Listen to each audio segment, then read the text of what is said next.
Yeah, I'm good. Excellent. Good to go. Good. And we have, I've got this.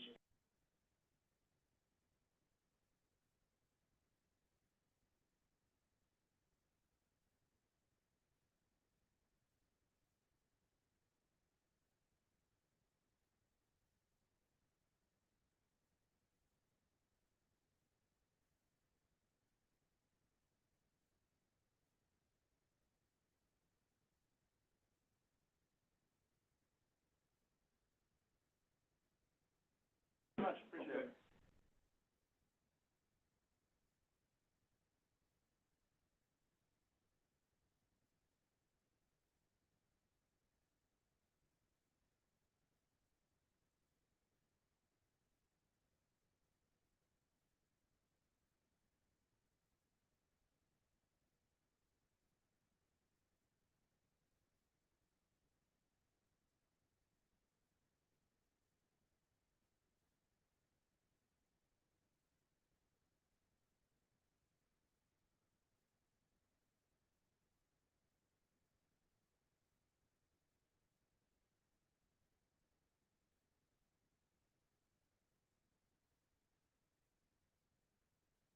Morning, David, how are you?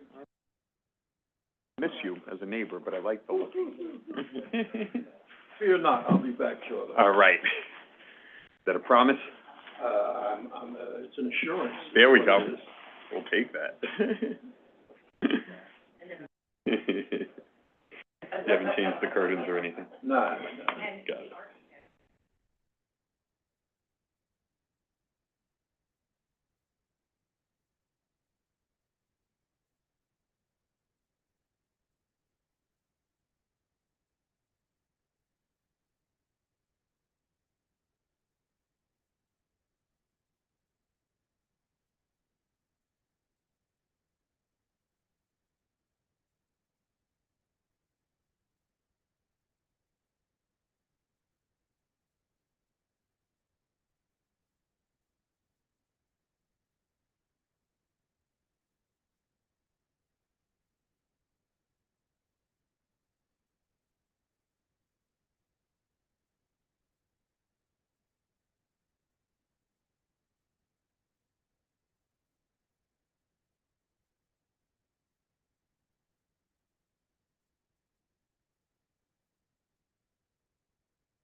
By the Honorable Vice Chair. This is true.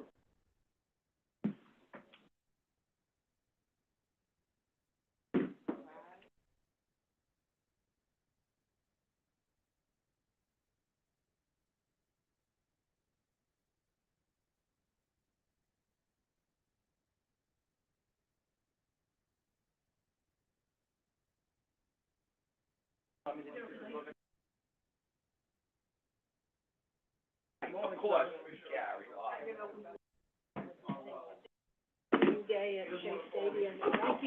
Of course, because the council's thoughtful that way. And I said, since you're planning this way here in advance, why are we up against these holidays and having to? Move the week over. I mean, we could have met next week, there's nothing. Exactly. I just didn't want to wait. Orlando is here. Orlando is here, yeah. Oh, still we need one, two. Orlando, with Orlando, we're okay. And David is here as well.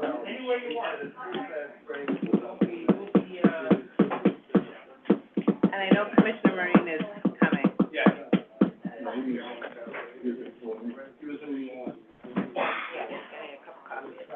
Oh, by the way, Happy New Year, Raj. I didn't see you yesterday.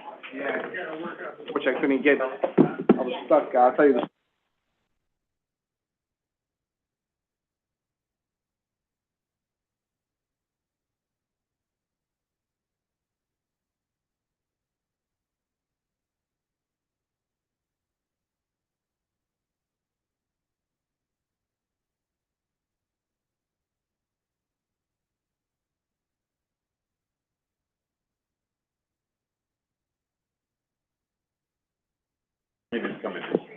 Ready? Okay. Good morning, everyone. I am Vice Chair Ken Knuckles. Chair Garodnick is out this week, so I'll be leading today's public hearing. We have 3 votes today on applications in East Harlem, Elmhurst, and Toad Hill. We'll follow those votes with public hearings on 4 proposals. First, on our votes, starting in East Harlem, Manhattan, with a vote on Timbali Terrace, a proposal which would allow a mixed-use development from HPD that would include 341 income-restricted affordable homes on the site of a former New York Police Department parking lot. It will also be home to the Afro-Latin Jazz Alliance. Next, we'll vote on whether to terminate a restrictive declaration at 8808 Justice Avenue in Elmhurst, Queens, to allow for future development that would include 184 homes and ground floor commercial. Lastly, we move to Toad Hill, Staten Island. We'll vote on an authorization to facilitate the development of a single-family residence with a swimming pool. Moving on to public hearings, we'll start in Queens with a Department of Environmental Protection and Department of Citywide Administrative Services application to acquire 2 sites in Long Island City for a laboratory and associated parking facility. Staying in Queens, the public will be able to weigh in on a proposal at 2117 37th Avenue in Ravenswood, Queens, for a mixed-use light industrial and office building. Shifting to Brooklyn, we'll hold a public hearing on the Jennings Hall expansion in Williamsburg, which would facilitate the development of new housing in a new mixed-use building with 218 units of heirs affordable senior housing. Lastly, in Manhattan, the public will weigh in on the East 94th Street rezoning, which would facilitate a 46-story mixed-use building with around 450 units, including about 113 income-restricted units with ground floor commercial and community facility spaces. That is our agenda. Sarah?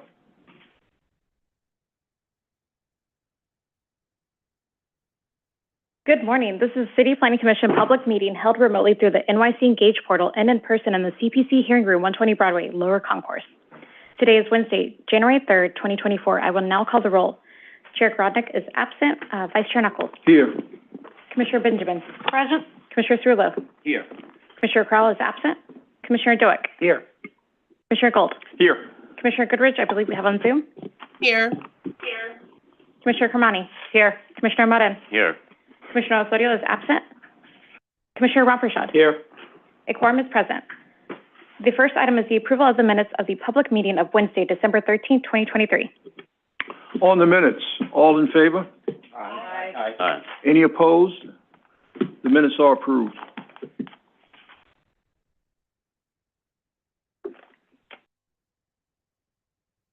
Scheduling calendar numbers 1 through 6 and 8 through 12. We have resolutions for adoption scheduling Wednesday, January 24th, 2024, for a public hearing to be held in person in the CPC Hearing Room, 120 Broadway, and remotely through the NYC Engage portal. I'll just note scheduling calendar number 7 is laid over. On the resolutions, all in favor? Aye. Aye. Any opposed? Resolution is adopted.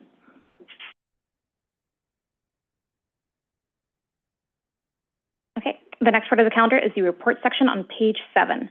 Borough of Manhattan, calendar numbers 13 and 14, CD 11, calendar number 13, C240046HAM, calendar number 14, C240047PQM, and the matter of applications for a UDAP designation, project approval, and disposition of city-owned property and acquisition concerning Timbali Terrace. For favorable reports on calendar numbers 13 and 14. Vice Chair Knuckles. Yes. Commissioner Benjamin. Aye. Commissioner Cerullo. Yes. Commissioner Doak. Yes. Commissioner Gold. Yes. Commissioner Goodrich.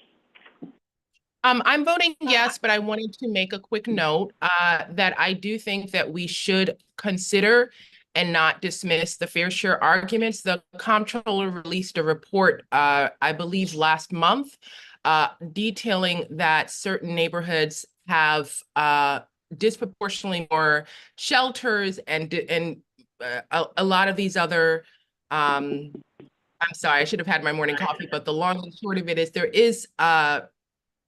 there are fair share factors that we should factor in. There was a recent report about it, and I don't think that it should be completely dismissed. But I am, and I was always going to vote yes on this project. However, the arguments that the residents make in many cases, or not perhaps in many, but in some cases, it has shown to be quite a factor, as detailed in the comptroller's report.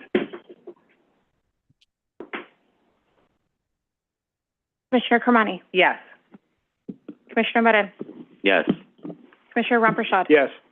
Favorable reports have been adopted on calendar numbers 13 and 14. Borough of Queens, calendar number 15 is laid over.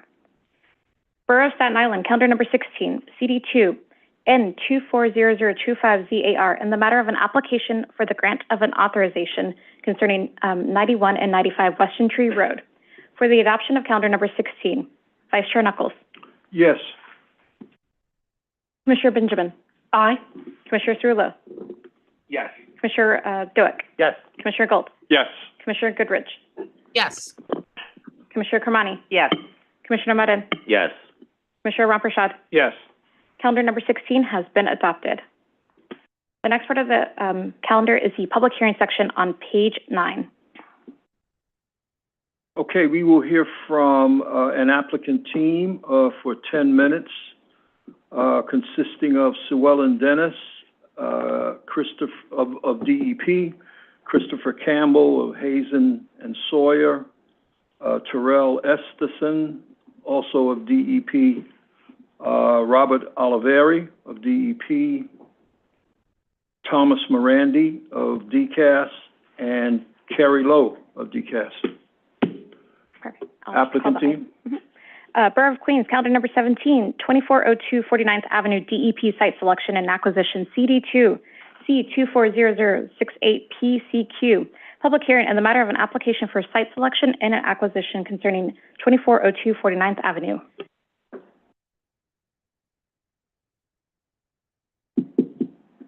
The applicant team here? Oh, it's remote, okay.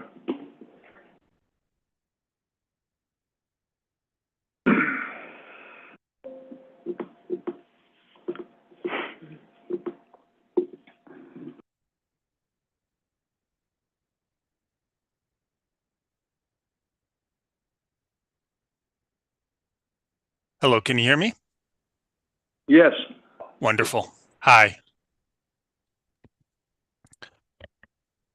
Thank you to Vice Chair Knuckles and the City Planning Commission for the opportunity to present the proposed relocation of DEP Laboratories to 2402 49th Avenue in Long Island City. Next slide. We'd like to start by introducing ourselves, then discuss the project and its background, where we are in the schedule, and then take any questions you have. I'm Terrell Esterson, Director of Wastewater Review and Special Projects in DEP's Bureau of Environmental Planning and Analysis. I'm joined for the presentation by Sue Dennis, Director of DEP's Facilities Management and Construction Group, as well as Robert Oliveri from DEP's Bureau of Public Affairs and Communications, Christopher Campbell from DEP's consultant Hazen and Sawyer, as well as Thomas Morandi and Carrie Lowe from Department of Citywide Administrative Services will be available to help answer any questions.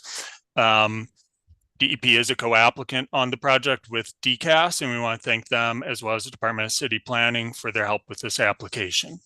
Next slide. So project background. Next slide.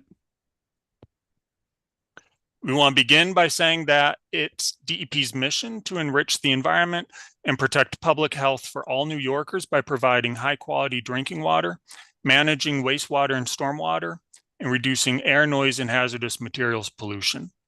DEP's laboratories play a key role in this mission by analyzing the quality of drinking water, gauging the effectiveness of wastewater treatment, demonstrating the strength of materials used in our capital program, and analyzing asbestos, oil blends, and air samples. Next slide. So project overview. DEP is proposing to relocate our testing laboratories from our LaFrac City Plaza headquarters, as well as labs at the Wards Island and Newtown Creek wastewater resource recovery facilities to Long Island City. The proposal requires uniform land use review procedure approval. A combined site selection and acquisition application was certified to begin review on September 11th, 2023. Next slide.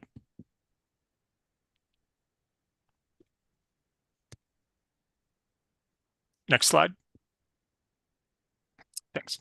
The proposed laboratory site is at 2402 49th Avenue, also known as the Bridge or the NYCHA building, which is in an M14 zoning district. It's tax block 71, lot 7501. DEP is proposing to enter into a 20-year lease, which would include a vehicle storage or parking facility for fleet vehicles at 2520 Borden Avenue, tax block 68, lot 55, which is in an M32 zoning district. Both sites have existing buildings and the uses would be allowed as of right. Next slide. Here we see the current location of our main laboratories in the top floor of the low-rise building at LaFrac City Plaza. Although it's a laboratory, it has coexisted with our own offices for many years. There are also residential neighbors nearby on two sides. Two smaller labs would be relocated from our wastewater resource recovery facilities to realize an economy of scale with new improved facilities. Next slide.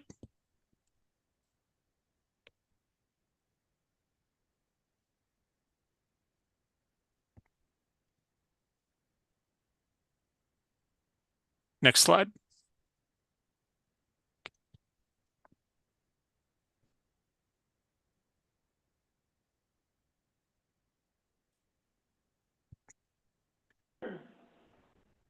This slide shows the locations of the facilities that DEP is seeking to relocate. On the right, a blue star shows the main laboratory at our headquarters where several bureaus operate labs. On the left top, a blue star shows the location of a wastewater lab at the Wards Island Wastewater Resource Recovery Facility, and the lower left blue star shows a wastewater lab at the Newtown Creek Wastewater Resource Recovery Facility. The green star shows the proposed laboratory.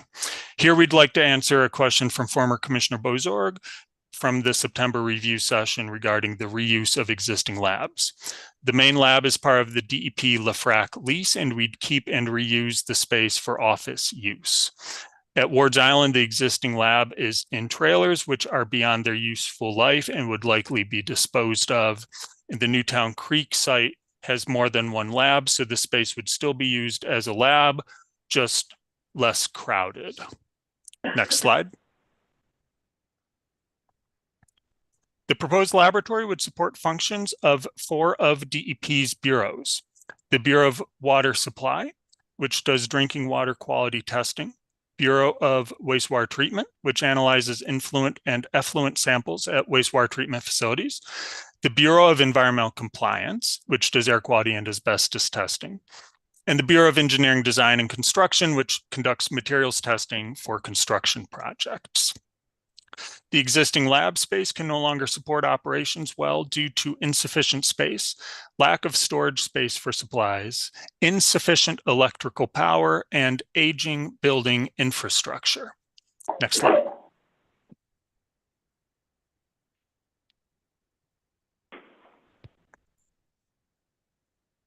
Next slide. Thanks. DEP is seeking approximately 157,110 square feet of space, consisting of the 5th floor and about half of the 6th floor, as well as a portion of the loading dock area at 2402 49th Avenue. DEP's requirements for the workspace includes independent HVAC systems, sufficient power for lighting and ventilation, emergency power, workspace for 152 employees, loading dock access, parking for DEP fleet vehicles, mostly Priuses, as well as good access to the street and transit network. We'll describe parking in more detail later, but the building has room for 9 DEP vehicles to park on site in 3 bays on 50th Avenue, while the remainder would fit at the Borden Avenue site. The relocation was in the 2023-24 and 2024-25 citywide statement of needs. Next slide.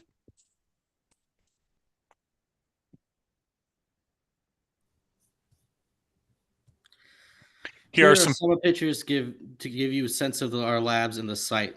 This slide shows what the inside of the DEP labs look like. These are from DEP's labs in Hawthorne, New York. Next slide, please. Here's a bird's eye aerial view of the laboratory facility, showing where the staff entrance would be on the 49th Avenue side and where the loading dock access would be on the 50th Avenue side. Next slide, please. And here's a ground view of the front of the building showing the staff entrance in red. Next slide, please.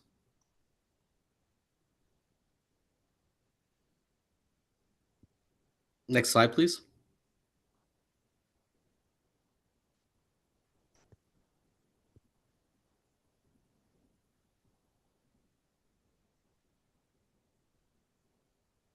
Next slide, please. We'd like to touch on the environmental components of the project. The community board recommendation includes a stipulation that DCAS negotiates green improvements to the building by its owner. We understand this request and we strive to develop DEP projects in environmentally sound ways when we do construction. In this case, we're constrained because we'll be leasing within an existing building and the lease is between the city and the condo owner, rather than the underlying property owner. That said, the project includes several environmental considerations, including use of the environmentally preferable purchasing program, compliance with local laws 57 for water efficiency, compliance with local laws 86, 31, and 32 related to LED design, bike storage, EV charging for the fleet, variable volume fume hoods for efficiency when testing type allows, and installation of triple glazed windows for energy efficiency. We have also reached out to DPR to investigate to potential for planting street trees here or nearby. Next slide, please. As mentioned before, the lease would include a DEP fleet storage facility at 2520 Borden Avenue for DEP parking, mostly Priuses or similarly sized cars. We would use approximately 23,775 square feet of the site, consisting of the colorfully painted far west portion of the property. The site, which is 0.3 miles or an approximately 5-minute walk from the laboratory, would provide space for 23 cars. The space would have 24-hour secure access and would help ensure DEP cars do not take up street parking. The overall number of vehicles assigned to lab staff is 32. 9 can park at the loading docks of the lab building. The other 23 would park here. While on this slide, we'd like to answer Commissioner Osario's question from September regarding the project's vulnerability to flooding. The lab use is on the 5th and 6th floors, while the parking and loading uses are at ground level in the floodplain. So most of the proposed use at vulnerable elevations consists of mobile uses. DEP's assets are subject to a coastal storm plan, which would involve relocation of the fleet to sites outside of the flood zone, including at DEP's headquarters, as well as deactivation and protection of stationary assets like chargers and generators in advance of a forecast storm. Next slide. Okay, thank you. Thank you. Time. Questions from the commission?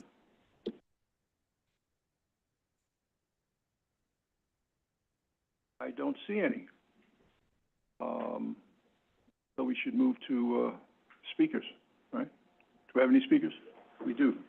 I believe the applicant team is the only registered speakers on this one, so. Okay. So if there are no other speakers on this item, we'll close the hearing.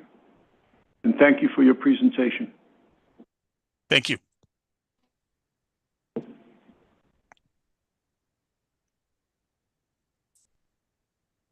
Borough of Queens, calendar number 18, 2117 37th Avenue rezoning, CD1, C230306 ZMQ, public hearing, and the matter of an application for a zoning map amendment concerning 2117 37th Avenue rezoning.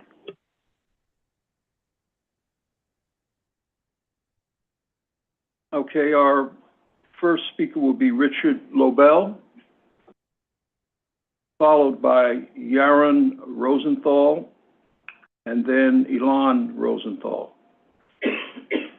Mr. Lobel. Good morning, Vice Chair Knuckles, Commissioners, Richard Lobel of Sheldon Lobel PC. I'm joined by members of the applicant team who are here and available to answer questions, but we are making a 3-minute presentation. Okay. Thank you.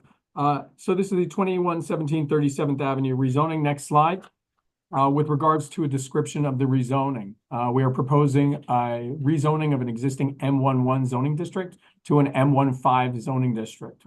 This would consist primarily of the development site at Lot 2, an adjacent site, small site Lot 1, and minor portions of Lots 6 and 35. This would enable us to redevelop the site with a new 7-story mixed commercial and manufacturing building, which would house offices and light manufacturing space for Parts Authority, a long-standing New York business. The development site is roughly 17,000 square feet. The proposed mixed-use building would be roughly 85,000 square feet with a total height at 7 stories of 113 feet, a base height of 82 feet, and after setting back an additional a base height of 82 feet before setting back 15 feet and 20 feet from 22nd Street. The proposed uses would include 21,000 square feet plus or minus of commercial, including local retail on the ground floor and commercial offices on floors 6 and 7, as well as 63,000 square feet of light manufacturing space on floors 2 through 5. We also propose, although not required, 58 parking spaces to service the building. The next slide shows the existing zoning map. As will be noted, the zoning map includes a large M11 area, which is in the area of the subject site, as well as a large M13 area to the south. We note that the M13 district itself currently permits the same FARs as proposed at the site, which would be a 5 for commercial manufacturing uses and a 6.5 for community facility, with the major difference, of course, being that the M15 here does not have any required parking. I think in the next several slides, we will demonstrate why this is a very well-received and application, as well as having a good land use rationale. You can see the rezoning area in red, as well as the adjacent site to the west of the site. The next slide is the area map, and this really tells the story well. We sit on 37th Avenue, which is a wide street per zoning. We are almost immediately adjacent to 21st Street, a extra wide street at 100 feet. And the availability of transportation, the location within the transit zone, the fact that there are numerous walk-to-work opportunities created by this rezoning, all lend themselves to a rezoning which has a very solid land use rationale. The next slide and several slides show photos of the surrounding area. One can see the Ravenswood houses to the north, which number 9, a minimum of 9 buildings at 9 buildings at 6 stories each. Actually, there's greater than that within the area. So this is really an opportunity to create excellent walk-to-work opportunities for residents of the area, and this is why the application has been unanimously supported by the community board as well as by the Queensborough president. Thank you. Thank you, Mr. Lobel. Thank you. Your 3 minutes has expired. We'll see if we have any questions. Commissioner Ramprashad. Thank you for the presentation. Just a quick question with regards to both the community board and the borough president's recommendation. Can you just elaborate further on what measures can be taken with regards to partnering with community-based organizations? Sure. So for local hiring. Sure. Thank you, Commissioner Ramprashad. So this was an issue or actually a question which was raised by the community board at the hearing and was expounded upon by the Queensborough president. Given the fact that there is a large local residential population, and given the fact that Parts Authority is a known employer within New York, the applicant here will take efforts to allow for local hiring here. Specifically with regards to the type of manufacturing which takes place on site, the light manufacturing here is typically the assembly of automotive repair kits, and this is something which allows for inclusion of employment, which is high quality employment, but does not necessarily require college education. So these are, considered to be very valuable jobs. the conversation with the community board was that the applicant here will make efforts, including through job fairs hosted by the Queensborough president, in order to allow for local residents to apply for and potentially be employed at this facility. So it's something the applicant is very interested in, and at the community board as well as the borough president's office have expressed a desire to effectuate. So we're really happy for the recommendation and looking forward to working with the community to do that. Thank you. Other questions? Mr. Lobel? Okay, thank you, Richard. Our next speaker will be Joran Rosenthal. Yes, good morning, and thank you to the board. I want to tell you a little bit about Parts Authority. We were established in Queens in 1973. We just celebrated our 50th year in New York City. We have 30 locations in New York City, employ thousands of people, and this is a building that we own, and we would like to consolidate our offices. Our current offices are in New Hyde Park and Amityville, and we think this is a good opportunity to consolidate them and attract people from New York City, Astoria, Long Island City, that can easily commute to this location. We're looking for a great talent pool, and we think that's a good spot for us. Thank you for your consideration. Thank you. Questions? Commissioner Dweck. Thank you. How many jobs do you propose that would be increased by the creation of this property? Well, we currently have about 75 people in our offices, which we would move from Long Island to this facility. We'd like to move our tech department there also, which is, kind of scattered around the country. So I don't have a specific number, but, we've been growing at a rapid pace over the years. We're still acquiring and opening locations around the country. So we think this will be an important hub for us. And do you know if you've taken advantage of any of the Industrial Development Agency benefits, or do you plan on doing so, which would create the need for job retention and increasing job opportunities? We have not as of yet, but it's something we would like to explore. Thank you. Thank you. Other questions for Mr. Rosenthal?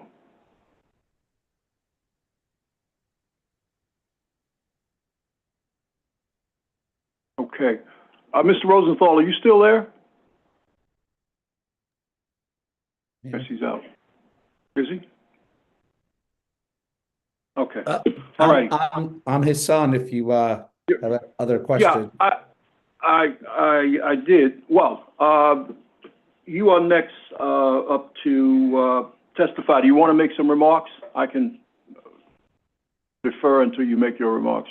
My only remarks are that, we've been on this for a long time, and I think this is a great project for the neighborhood. It brings the, a business that started in Queens back to Queens. And I know we have a lot of back and forth that we've done to make sure the building is right and that everyone in the neighborhood is happy, and that we've decided on some local hiring initiatives. And I hope we garner your support. I think it'll be a great addition to the neighborhood. Okay, I just wanted to ask, will the entire building consist of Parts Authority, or will any of it be leased out to other tenants? Our plan is to lease out some as needed. Once we build the building and have it in, Parts Authority is going to operate a good chunk of it, including the office and some of the light manufacturing floors, but we do plan to lease some of it out. Part of the retail, for example, is going to be food that's both for the employees and the neighborhood in our plan. And a couple other floors we planned on renting out to light manufacturing users, tech users, TAMI tenants, stuff like that. Okay, thank you. Commissioner Dwight. Let me just follow up on the Vice Chair's question. So can you estimate a percentage of how much of the building will be for your use and how much will be for rent? If I had to guesstimate, we've been talking about 50% of using about 50% of the building ourselves. 50? 50, yes. Okay, thank you. And I would just add two things. The first would be that, particularly in conversations with the community, the understanding was that there's a lot of businesses which are complementary to Ports Authority here. And so there's an opportunity to get some additional suppliers, for example, of some of the materials within the pre-made kits to allow them to locate in the building. And the other understanding was also that, as was mentioned by Yaron, the applicant here is a growing business. And so, as always, the opportunity here would be that to the extent that space was available in the building for them to occupy that space. The other thing I would just add, of course, as a procedural matter is that we intended the applicant team to be here to answer questions. So we have so to the extent there's other speakers listed, we're happy to just answer questions from the commission.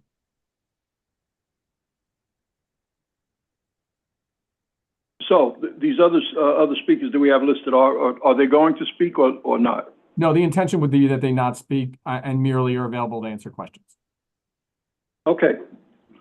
Commissioners, any questions? All righty. Then if there are no other questions, I think we will close the hearing.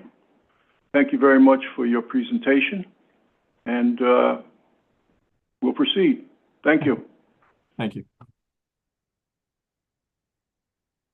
For Brooklyn, calendar numbers 19 and 20, Jennings Hall expansion, CD1, calendar number 19, C230255ZMK, calendar number 20 and 230256ZRK. Public hearing in the matter of an application for zoning map and zoning text amendments concerning Jennings Hall expansion. Okay, this is a 10-minute applicant team presentation. Applicants include Charlie Stewart, Judith Gallant, Frank Lang, Mark Ginsberg, Crystal Ning, I believe, Marie Leonza, Abigail Narvez, Adam Myers, and Luz Rosero. Proceed. Good morning. My name is Frank Lang. I'm the Deputy Executive Director for Housing for St. Nick's Alliance, the applicant for this project. We're here to present our project to facilitate the construction of a 14-story, 136,000 square foot building containing 218 units of permanent affordable senior housing on a development site at the corner of Bushwick Avenue and Grand Street in Brooklyn, Community Board 1. St. Nick's Alliance was founded almost 50 years ago in Williamsburg and has operated out of this community ever since. We provide youth education, employment services, senior services, elder care, and affordable housing, and we impact more than 17,000 low and moderate income residents annually. St. Nick's developed, owns, and operates Jennings Hall, which is a 150-unit affordable senior residence, which really is the anchor of this community. It was originally developed in 1980, and it includes 40 assisted living units and has significant amenities. Affordable housing, like in most of New York City, is a huge concern for Community Board 1 in North Brooklyn. And more specifically, the Community Board 1 listed affordable senior housing as one of its priorities in the 2022 Needs District project. That's why Community Board 1 voted unanimously in support of this project during ULURP, and the borough president approved the project without any conditions. I'll let my colleague, Charlie Stewart, who's remote, continue. Hello, my name is Charlie Stewart, and I'm the Assistant Director of Real Estate Development at St. Nick's Alliance. This slide shows the project area, which consists primarily of lots 1 and 3 and comprises a total of 49,082 square feet. The development site consists of lot 1 and a portion of lot 3 along the southern end of the site, for a total of 15,064 square feet with frontage on Grand Street and Bushwick Avenue, which are both wide streets. Lot 3 contains the existing Jennings Hall buildings, and Lot 1 contains a vacant three-story building formerly occupied by a bank. Next slide.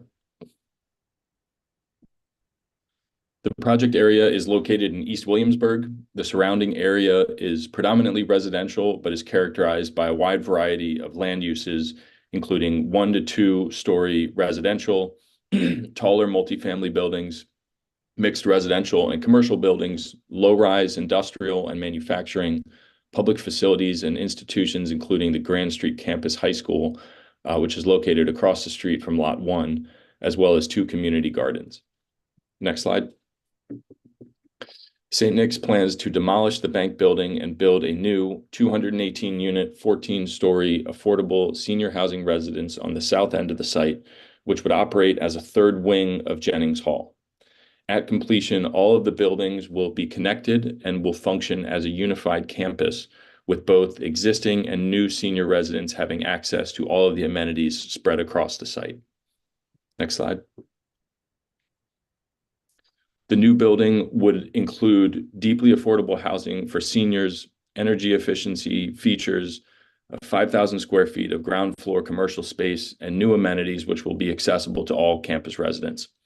We're planning to begin construction in June 2025, subject to financing availability, and begin lease up in summer of 2027. Next slide.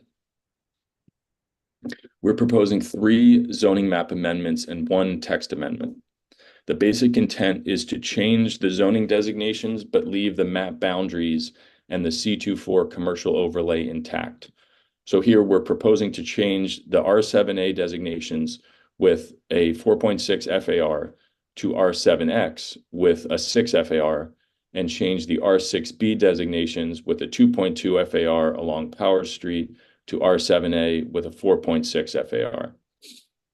These changes will generate the floor area needed to develop the third wing of Jennings Hall, and they will also fix an error from the 2009 neighborhood rezoning that put the Powers Street wing of Jennings Hall out of zoning compliance. And finally, these changes would allow us to put height and density in an appropriate location on the corner of 2 wide streets next to a train station with excellent transportation access. Next slide. The third wing of Jennings Hall will have an equal mix of studios and 1-bedroom units, and we plan to use HPD's SARA program, so the building will have project-based Section 8 vouchers for all residents, including formerly homeless. And now I'd like to introduce the project architect, Mark Ginsberg, to take us through the design slides. Commissioners, I'm Mark Ginsberg of Curtis Ginsberg Architects. This is a view of the corner of Grand and Bushwick and how our building will anchor this corner. And then this is a view along Powers Avenue. You can see we step down from the corner and again providing 218 units of affordable seniors units. This is a view along Bushwick from Powers, and you see the existing Jennings Hall on the foreground and our proposed new building in the background. And as emphasized, they're shared facilities. This is back at the corner, a close-up showing the new commercial space. We are stepping the building back from Bushwick to provide space around the existing subway entrance. In addition, at the right, Powers is the new elevator access to the subway. We are proposing a very energy efficient building. It will be all electric, net zero ready. It will be passive house and enterprise green communities. And I could go into a lot of details on this, but we're creating as green a building as we possibly can. And then finally, this is a site plan of both our new building and the 2 existing Jennings Hall buildings, because both on the interior and exterior, we're connecting the buildings and improving the landscape and the facilities for the existing Jennings Hall residents. And with that, we're ready for any questions. Thank you. Thank you. Questions? We'll start with Commissioner Benjamin, to be followed by Commissioner Marin. I had a quick question about the size and distribution of the apartments. I'm assuming as senior housing that it's studios with a few ones, but could you tell me how many studios, how many ones, and what the average size is of each? Charlie, do you have that information? Yep, I do. Yeah. So the square foot, so you're correct. It's an equal mix of studios and one bedrooms. The square footage for the studios will be approximately 375 square feet and 525 square feet for the one bedrooms. And we're planning an equal mix, so 109 studios and 109 one bedroom units. And how will St. Nick's determine whether a particular senior is entitled to a studio or a one bedroom? Well, we follow the HPD process through Housing Connect. So there will be a process going through. Obviously, if there's a couple applying, they would be in a one bedroom. We would go through the lottery, and then we would fill the units as appropriate as we go through. It's not, oh, this person doesn't need a one bedroom, they need a studio. It would go through, and most people would fill the one bedrooms as we go through. And if during the process they become more homebound and require a larger apartment so that a home attendant or aide can stay with them, is there any thought about how over time people may need, particularly seniors? Right. So one of the benefits of this project is the existing Jennings Hall actually has an assisted living services program, and St. Nick's itself operates a home care division. And so we're very conscious of that. Residents can request a transfer to, and if there is a vacant unit available, that we can make that accommodation.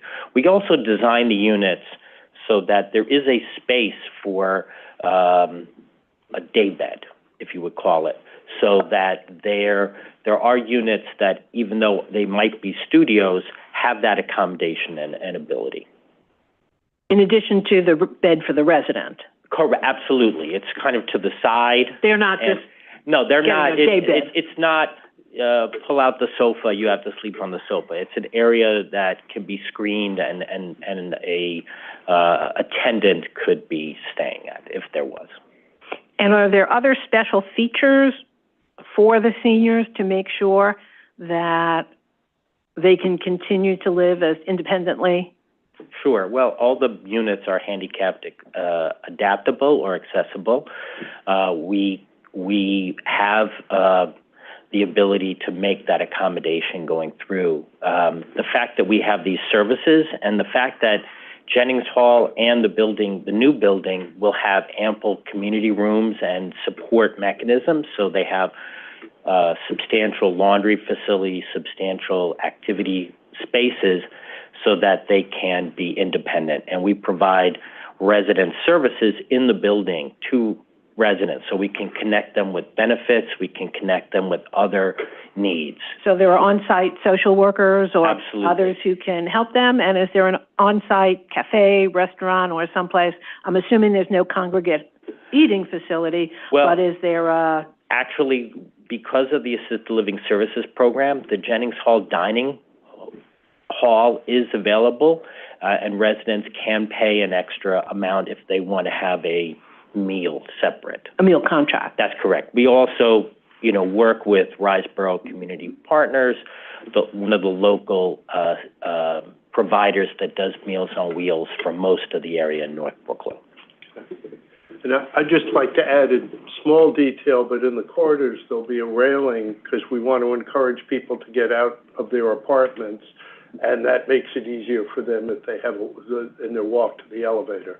And I assume that, well, of course, it has the emergency buttons in the bathroom, Correct. in the kitchen, And there are sitting areas in in each floor, so people get out of their apartments and can not have to be isolated. Okay. Thank you very much. You do great work, I know. I've dealt with St. Nick's since the 80s. So I'm old, you're old. Thank you for the work that you do. We're weathered. Commissioner Marin. Thank you. My question is directed to the architect, Mark. Mark, you mentioned that the building is net zero ready. So can you talk to us about what components of the system have not been included and what ancillary components have been included to allow for net zero ready building? Okay, so the basic answer is the state has legislated that in 2040, our grid will be clean. In addition, we're putting photovoltaic panels and so on to generate some power on site, but with a relatively tall building, that's going to be 20, maybe 30% of the power. So, but in 2040, anything that's electric will be net zero by that definition of net zero ready. And so the only thing that will burn fossil fuel is the code required emergency generator.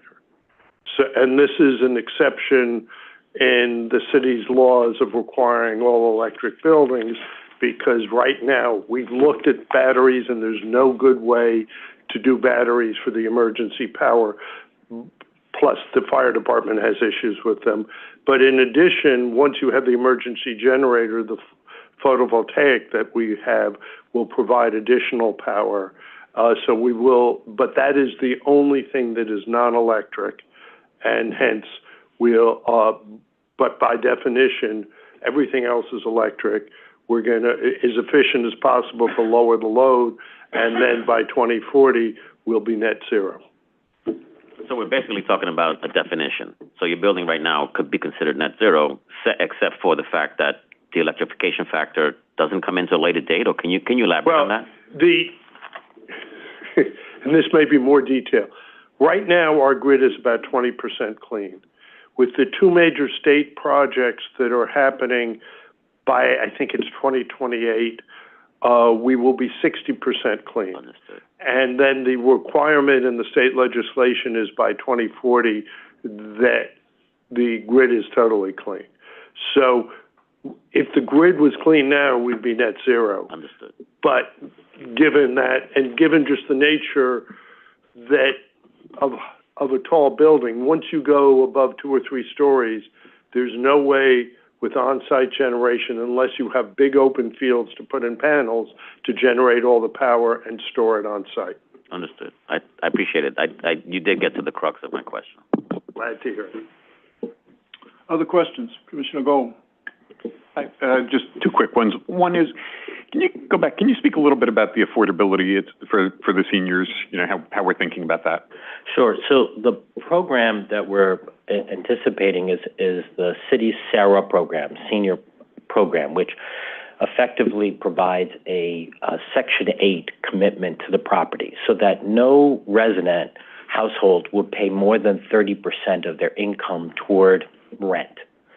The balance will be paid by that Section 8 commitment. So each household, it's the same as what Jennings Hall has right now, but the Jennings Hall has the federal housing program from the Section 202 program. The city's SARA program and a reconstituted 202 will see where that is for this building at that time, but it will operate the same way. So all residents get an updated income every year to determine their portion versus the portion provided by the contract. If a resident changes, for example, if there was a decrease in their income, they can come in and make an adjustment, and then they would not have to pay more than the 30%. And so our on-site staff work with the residents, and the residents come and speak to people, so they're very well aware of that. Got it. And it sounds like, I think you said this will be done by lottery, so it sounds like there's definitely sufficient demand for these units. Yes, right now Jennings Hall has a substantial waiting list, and every time we open up in the new projects or open up waiting lists, we get thousands of applicants. Got it. And then just one follow-up for Mr. Ginsburg, just following on Commissioner Marine's question. And you mentioned this is a building that, in your estimation, is, extremely green, ready. Are there any, aside from getting to net zero in 2040, as you mentioned, are there any other, factors in there that maybe you want to mention, that are helpful? I go through a lot, but we're using all low-flow plumbing fixtures to reduce water consumption.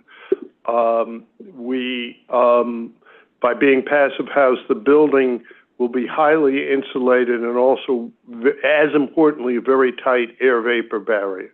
In addition, and this has two advantages, to provide fresh air in all units, we have ERVs, energy recovery ventilators. Now, the one advantage is it uses the exhaust air to temper the incoming air, so you lose less energy. But the other advantage is, since the code requires exhaust but no supply, we're creating supply that is fresh air. And in terms of, God forbid we have another pandemic, this means that everyone will be getting fresh air without it being contaminated by their neighbor. I could go on, but those are some of the major features. Okay. Yeah, super. That's helpful. Thank you. Other questions? Mark, I had a question regarding slide 15, which I think is entitled Questions. Yes, it's the final slide, right? Yeah. Oh, it's not up. We're looking at it. So that's why we're like, okay. Well, could we get it up so everybody can know what we're talking about? I just had a question about, yeah. I don't know if that's a distortion, but the taller component and the exposed wall, what is that? And I see there are windows at the top. But what will that wall actually look like? Hopefully something like what you see. It is a lot line wall. Yeah. And so we are allowed to have certain windows on it, although they have to be fire rated and they're not legally required windows. But what we've done so that it isn't a blank wall and it has some activity or so on. When you look at it, it doesn't look like we forgot about it. So the windows along what looks like the top floor, those will actually be windows, and then That'll be a community room. That's a community room. Yeah. So it will have windows in it, but they will be fire rated windows because since it's facing a lot line, the code requires a certain fire rating. Okay.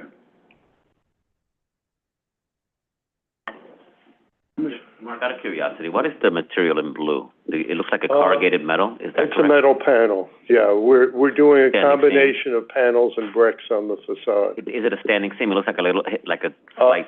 It's corrugated. Okay. Thank But you. so it has picks Yes. up the light and will be somewhat animated as the sun moves around during the day. Thank you. Any other questions? Thank you.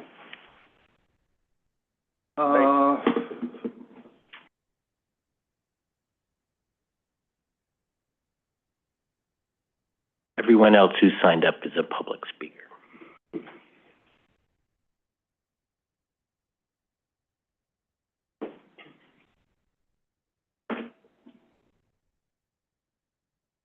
Everyone else who signed up is part of your team. No, the other names that you Oh, yeah, listed it's, after Ms. Narvaez, Gallant are right? public speakers. Okay. Yeah. Maria Lanza?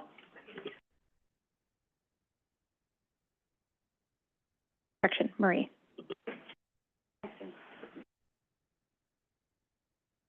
I think this is, can you hear me? Yes. Thank you for having me today. My name is Marie Lienza. I work with Jennings Hall, assisting with recreation activities, and have been at St. Nick's Alliance for 48 years.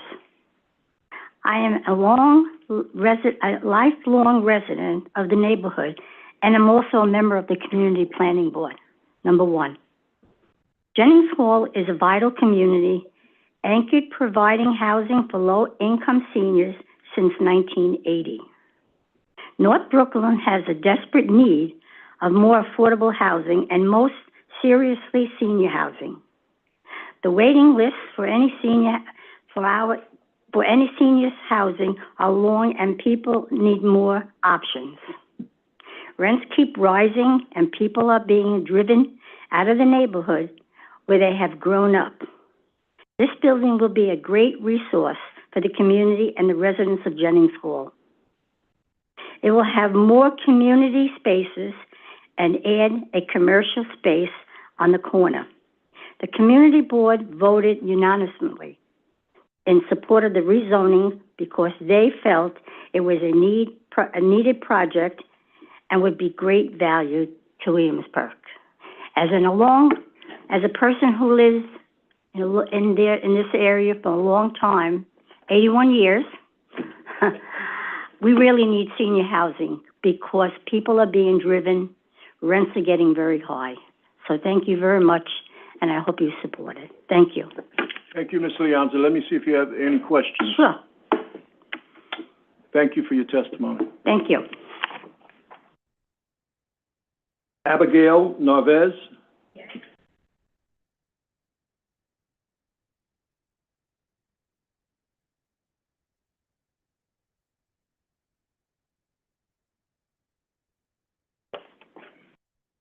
Good morning, everyone. Good morning. My name is Abigail Narvaez, and I live at Jennings Hall 14 years. San Nick's Alliance is a wonderful group and manages Jennings Hall very well. I love to live in there. There is a serious lack of affordable senior housing, and so many people want to live at Jennings Hall because people ask me sometimes, this is a nice place. That's for me. I'm looking forward to having more units built to increase Jennings Hall population, along with more community rooms for myself and other tenants to use. The most building will result in expanded laundry room, an updated library, and 2 new community rooms for tenants to use. I will also renovate the open spaces in the back and along Bushwick Avenue. Thank you. Thank you. Questions for Ms. Narvaez? Thank you. Adam Myers.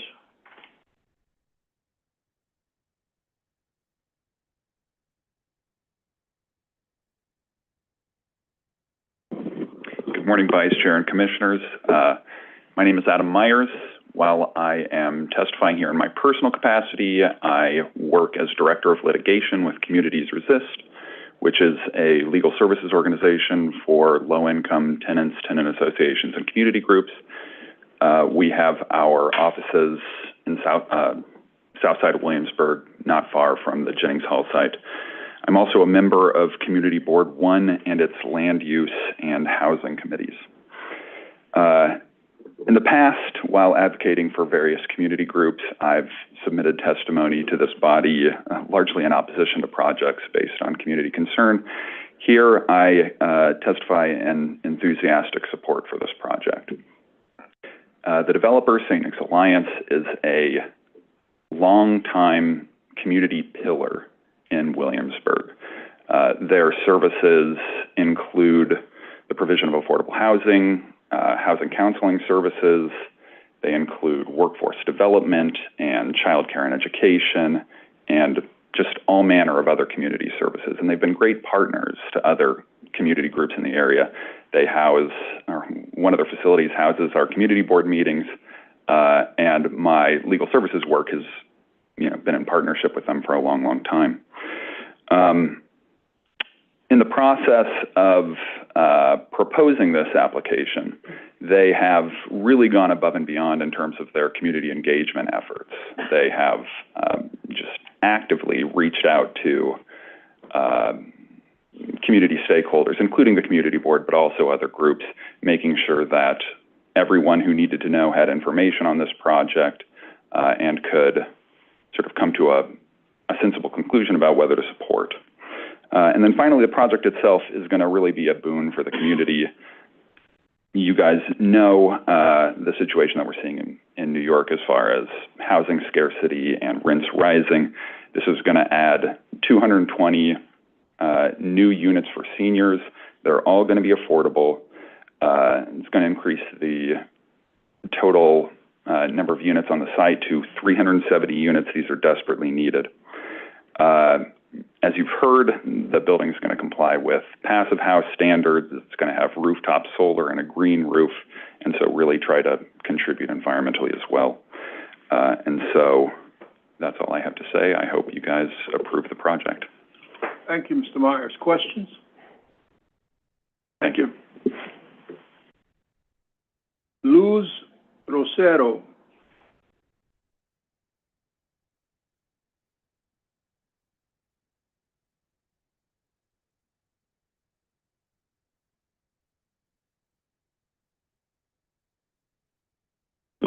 Buenos días.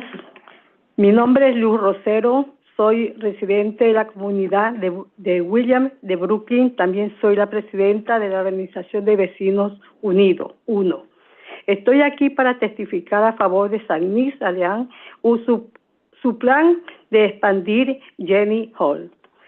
Yo he visto a primera mano la urgencia de nuestra comunidad por más viviendas accesibles para personas envejecientes, y esta expansión brindará más vivienda para personas de escasos recursos económicos como que son envejecientes. Yo le pido que aprueben este plan para nuestra comunidad, porque últimamente hemos sido desplazados de nuestra vecindad, y yo me creo que es justo que ya tengamos edificios para nosotros, para la gente de bajos recursos. Muchísimas gracias. You all got that, right?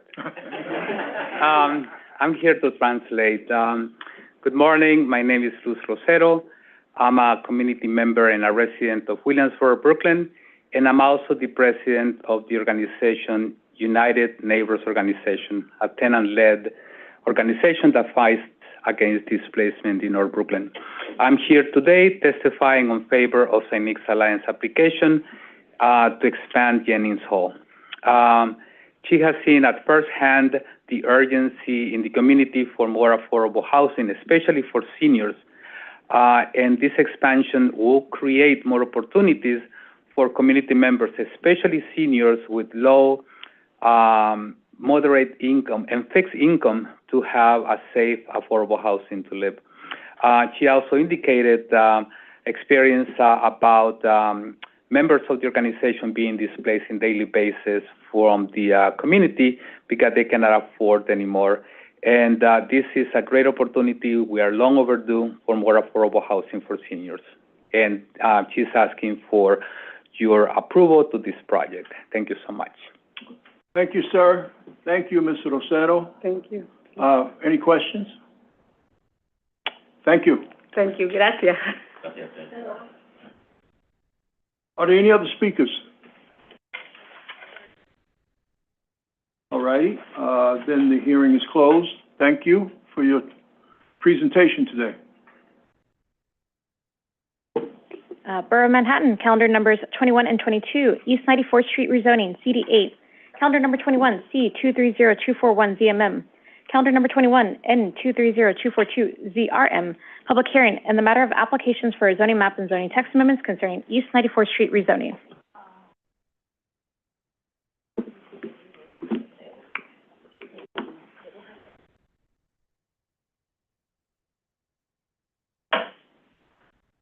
Good morning. Eric Knowles of Fox Rothschild for the owner. I believe we have some people joining remote.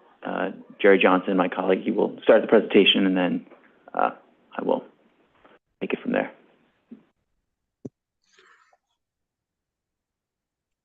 Jerry, are you there? Yeah, I am. Can you hear me? Yeah. Okay. Hi, my name's Jerry Johnson. I'm with the firm of Fox Rothschild, and we're land use counsel to LM East 94th Street, LLC, the applicant for the project. Next slide, thank you. It's a venture between Freeland Properties and the Chapman Group, who both have deep roots in the Upper East Side and in New York City.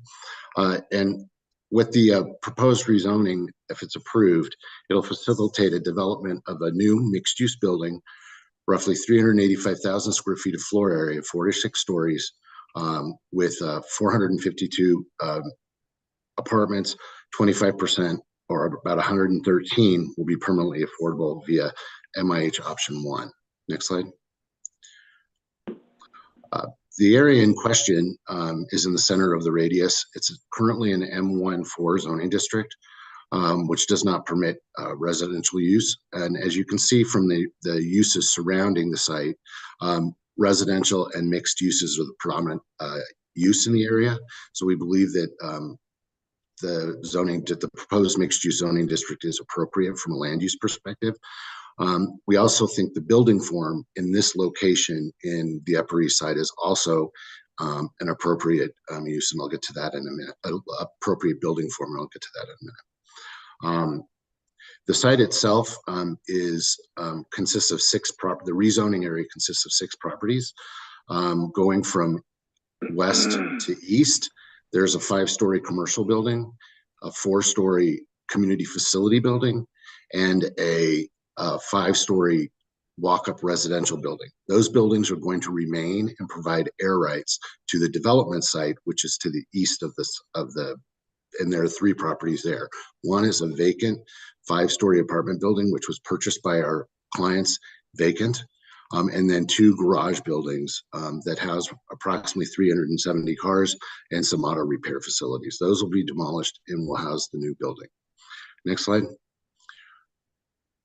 We believe the site is an appropriate one for the density that we're proposing because it's it's transit rich, close to numerous subway stops, as well as bus lines. And in addition, within Yorkville, there's been a limited stock of income restricted housing and rent stabilized housing in the recent past.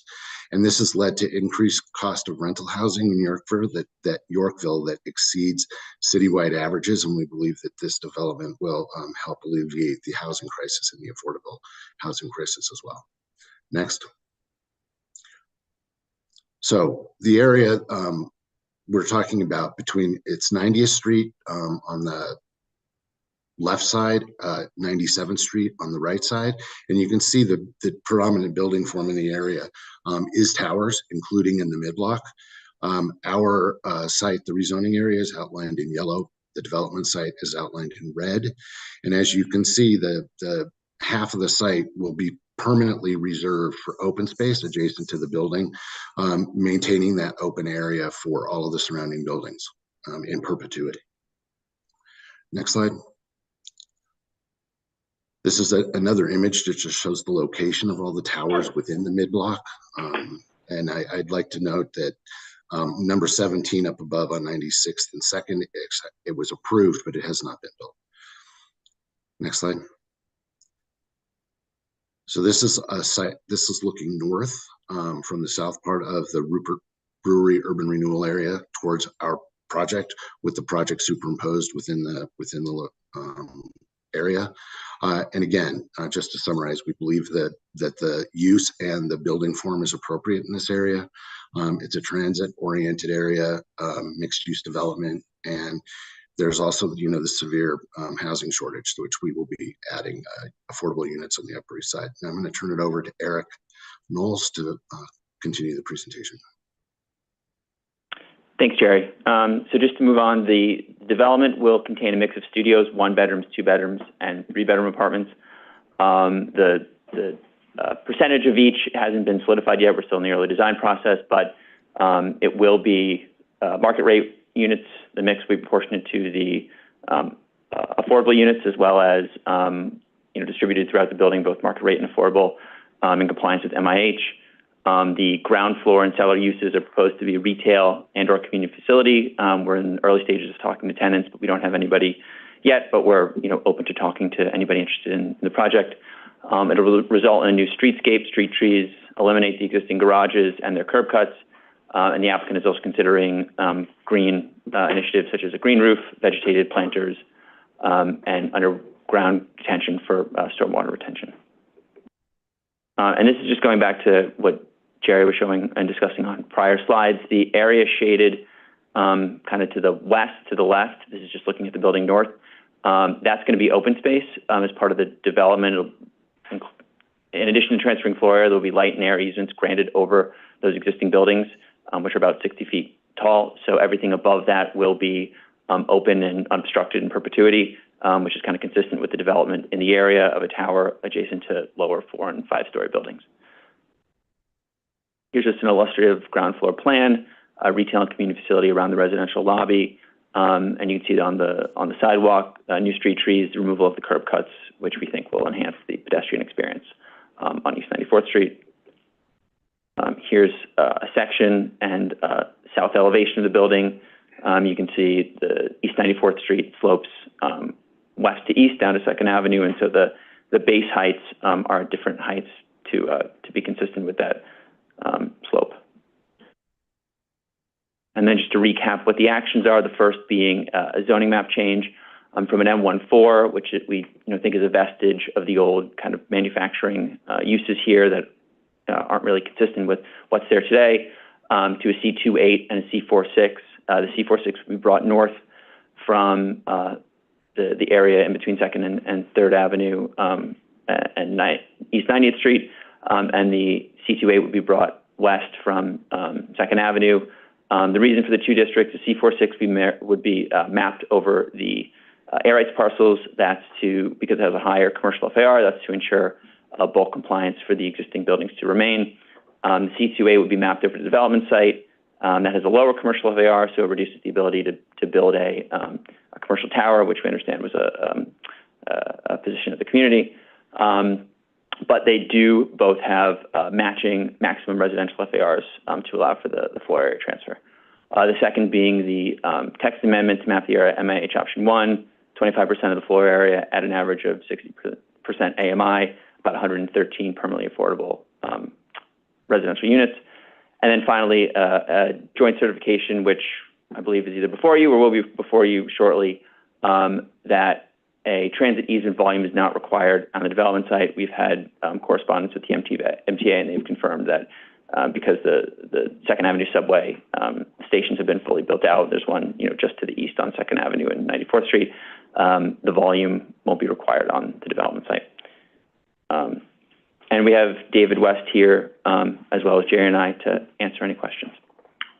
Okay, thank you, and we'll open it up. I do have a question. Mr. Knowles, the open space parcel to the, I guess, west of the development? You indicated? Yes. This slide? Yeah.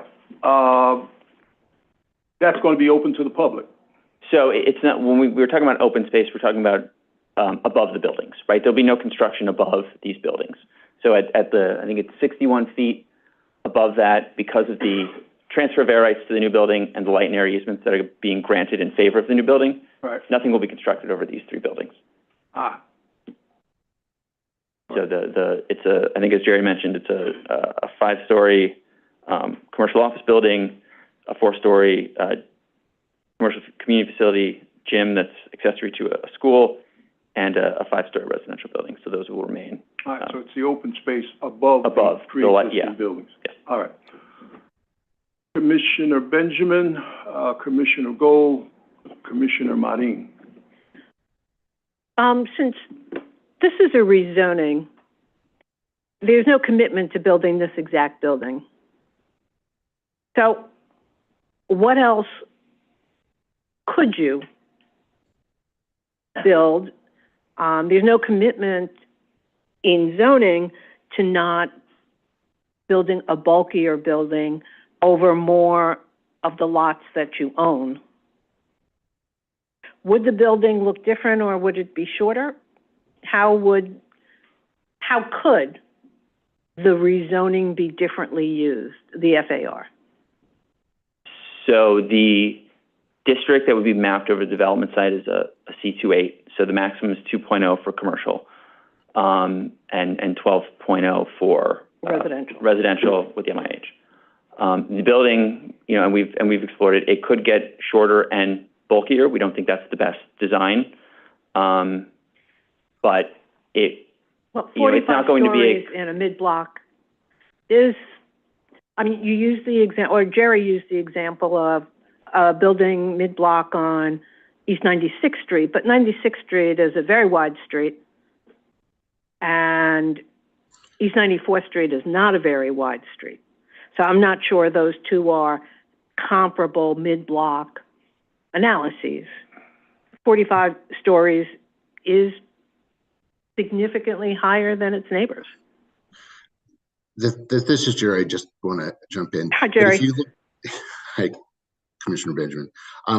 If you go down to East 90th Street, going all the way up to basically our site and even across the street at 95th. What, Rupert Towers? Rupert Towers. You have a series of towers Which is all the way basically through. on a corner. I would not But call they have that a mid-block site. Right, but all of those are all narrow streets.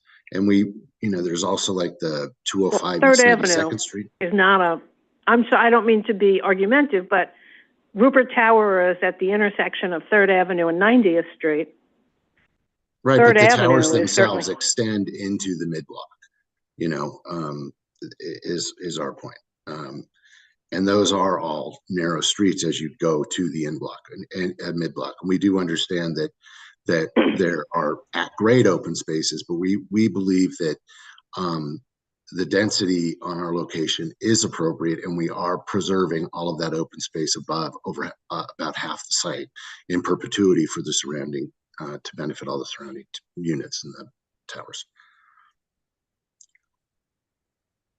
And how will that be, if a different building is built, if the owner chooses to sell this site to someone, to another developer, how is that commitment to preserving the space above the buildings that will not be taken down? How is that expressed? So the developer owns the 3 sites that will form the footprint of the new building, and there are air rights parcels and Zeldas that will be executed in place over the 3 air rights parcels that will transfer the air rights, and there will be light and air easements over them. We don't own those properties. Those are owned by 3 different entities, and so it's unlikely that they will all be incorporated into a footprint for a new building. Most importantly, the 5-story walk-up apartment building is occupied by, we believe, rent stabilized and rent controlled units. So we don't believe that will be something that can be incorporated into a footprint of a new building anytime soon. But the short answer is we control the 3 sites that are currently proposed to be the development site, but we don't control the 3, but we do have agreements in place to merge them into the zoning lot for their air rights. And if you didn't purchase the air rights, how tall could this building be? If you didn't have the additional floor area to put on top of your as of right floor area, if we were to approve the rezoning, what is I believe the impact on the height? The air rights are roughly, I believe it's around 140,000 square feet. So it would be shorter. I don't know the exact number of floors. We could figure that out and let you know. David, I'd appreciate that. Thank you. Do you want to? No, I'd rather not give the wrong answer. I don't remember the size of the floor. All right, we can get back to you on that. Okay, I'd appreciate it. Yep. Thank you. Commissioner Gold and Commissioner Marin. Just a couple of points of follow-up. Just a couple of points of follow-up. One is, can you talk a little bit more about the unit mix, the sizes of the units? So it would be a mix of studios, 1 bedrooms, 2 bedrooms, and some 3 bedrooms. I think we're at the point, it's still early in the process. We don't know exactly how many they're going to be. We've heard the community, and we understand that there's a need for 2 and 3 bedrooms, and I think that's going to be incorporated into the building. But the exact number, I don't think we're at the planning stage yet to give exact percentages. But we do understand that the need for the twos and the three bedrooms. I assume, though, that when this was put together, there was an underwriting, right? Where in the underwriting, presumably, you had some goals on the different sizes. Do you want to talk about that, perhaps? And maybe it's subject to change, but, you know, where things are? I'd have to speak to the applicant on that. I mean, it's you know, there are a lot of things, as you know, 420A is an important part of this as well, and it kind of goes in concert with the MIH. So, you know, when there's some clarity on a potential, you know, tax kind of scheme, that might, you know, bring this more into line as to how the unit mix is and, you know, in terms of underwriting. So that gives me, I guess, a follow-up to Commissioner Benjamin's question. So 421A, as we sit, doesn't exist. So does this not get built without 421A? This is Jeremy. The answer to that is without 421A or a similar type program, the building will not be going forward. However, if this gets approved, our clients will be ready to move as soon as a program is available. And so we've been pursuing this. We've been at this for about 5 years. Yeah, got it. Okay. And then, you know, one or two, you know, sort of other questions that also play into that. One is, I guess there was a request from the community board on a commitment that this remain a rental for 15 years. As your client's thinking about it, is it being built as a rental? I mean, it seems like that's the thinking, but is there any reason to believe that, you know, that this is something that is going to be flipped? Or they've been planning it as a rental and continue to plan as a rental. Got it. So there wasn't anything to that other than the thinking, you know, by the community board. They like that commitment. No, you didn't give any been, indication. In the 5 years that we've been at it, it's always been a rental. Got it. And then one other question, it sounds like it may still be up in the air, but on the affordability side, there's also been, I guess, a little bit of pushback from the borough president and from the community board to, you know, I think you're at 25% to try to get you up some, you know, maybe to 30%. What's the response there or the thinking there? You know, I think we have to come up with a project that financially makes sense. And at the 25%, you know, option one, it works. But you know, there are still ongoing conversations with the council member. We understand the, you know, need for a greater affordability, but, you know, those conversations are pretty active right now and continuing as to where what option is chosen for the project. Got it. Okay. So I would just ask as a point of follow-up, as I say, I'm sure that somewhere in the underwriting there was a number. Maybe it's not the current number by way of unit mix, but it'd be helpful, I think, to us to see what the thinking is there. Sure. So we can follow up on that. Thank you. Yep. Commissioner Marin. Thank you, Chair. So both my questions have been asked and answered, but I do want to stress that I also agree with Commissioner Gold in that we're creating value here by zoning property and then buying air rights. And I would argue that 25% of affordable should be reconsidered, and I'm even arguing for higher only because we have a dire need for affordable housing in the community. Again, we are creating a value for you by this rezoning to allow you to add that 140,000 extra square feet. So that's just a comment that I'd like for you to consider. I'd like to know further on Commissioner Benjamin's question, and I think I know the answer, about the Zelda. So once the concern is always what happens to this other property should it be sold? Let's say all 5 buildings get sold in one shot. What can be built there? And so what is the Zelda what is the Zelda filed against this one property at the DOB? Is the Zelda filed against all 5 properties? So anyone opening that folder in the future will see that there's a Zelda here and there's no development rights. Can you talk to that, please? Sure. So the Zelda, the way it's a fairly standard zoning lot merger here with the 3 sites.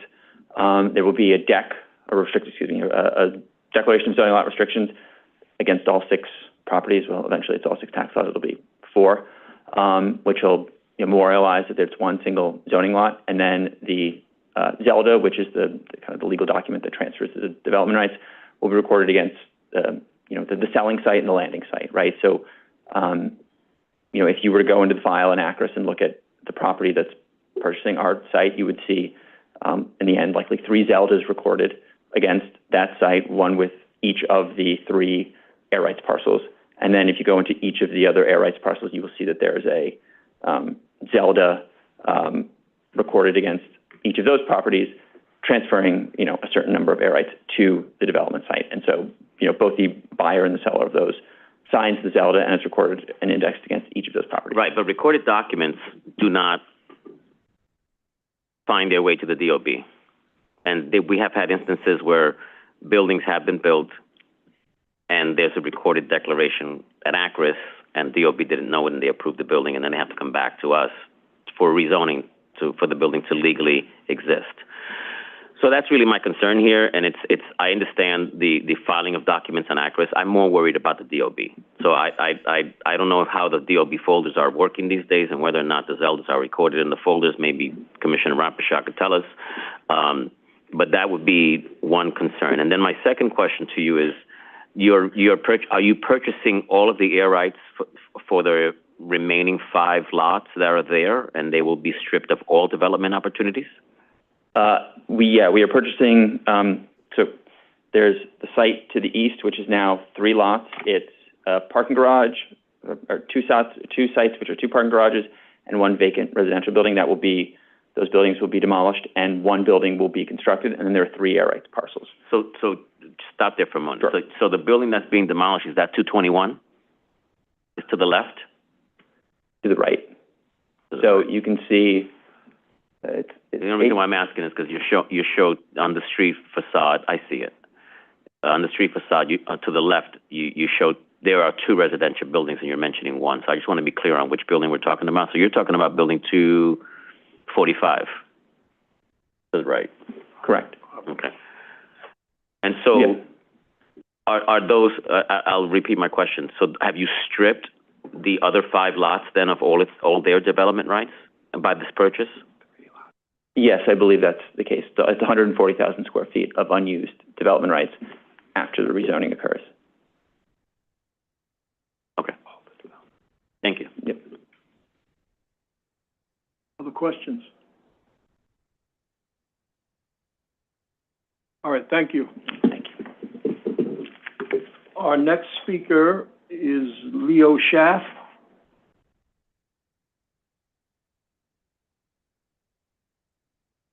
Or is it Scaff?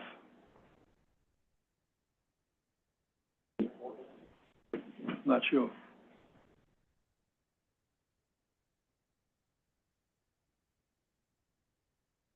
Is he remote?